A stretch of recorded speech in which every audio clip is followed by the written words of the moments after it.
My fear, it's not even necessarily I have a fear of dying. I'm just not done living yet. So I'm more scared of someone telling me that I have this much time left than actually dying.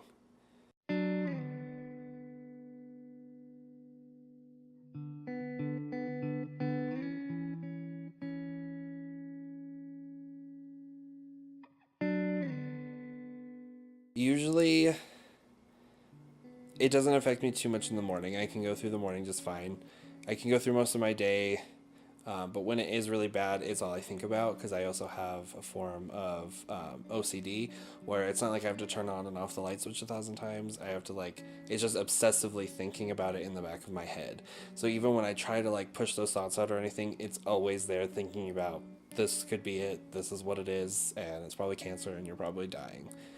And usually at night it's the worst because it's like you're laying in bed and your mind's just going usually. So that's usually what's going about connecting things that shouldn't be connected and being like, well, that's cancer, and just freaking out about it all night. And then the next morning, then you'll wake up real tired because you were just worrying all night about cancer. The worst is usually when it's usually around Christmas for some reason. It always gets really bad, and I don't know why. And it's always a brain tumor. That's always when all of my issues start coming together to show a brain tumor. And then I'm always sitting there on Christmas morning opening up presents and being like, well, you better enjoy this because this is your last Christmas.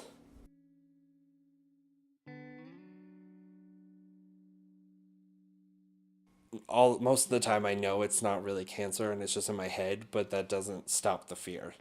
And even if someone tells me it's not cancer, it's just that doesn't do anything for me. It's still there no matter what.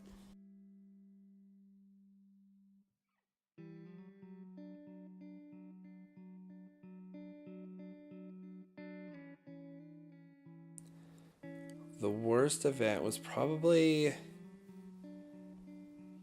it always seems to happen on airplanes. It gets really bad because I'm if I start having an aneurysm or something in the air, well, I know usually if you have an aneurysm you're dead anyways, but if I have a heart attack or something, I'm just you're in the air, no one can save you, it's just done. So I always freak out about that. I don't know, it seems to be on airplanes it gets really bad just because it's there's really no way out, and so I feel really trapped in it, and I always get really lightheaded and almost pass out all the time on airplanes because I'm just freaking out about it the whole time.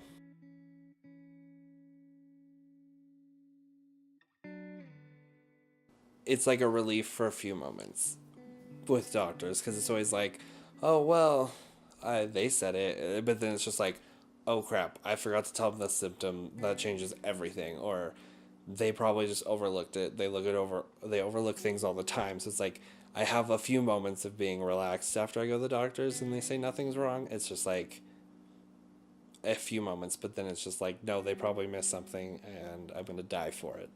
This year's actually been the best year I've had with it.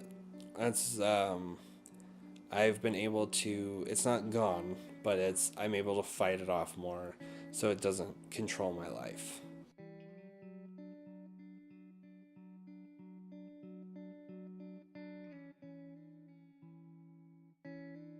Going to see Transformers can be a distraction because it's action and not sad death. But if you go see The Fault in Our Stars when you have health anxiety and the whole thing's about dying of cancer, that's not really a distraction.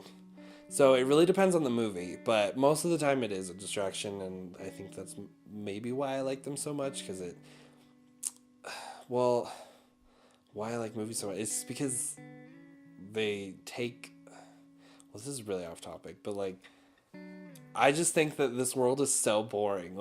It's so boring. You grow up, you work, you get a mortgage, and then you die.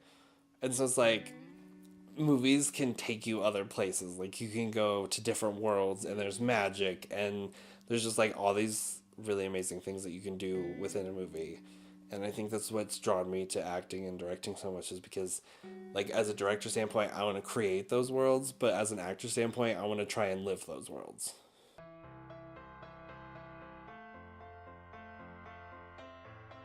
I would say that the only thing that it is that it really does make you live all of your moments like they could be your last. since I'm so afraid of it being my last moment, treat it like it will be my last moment, so I make all of the days count.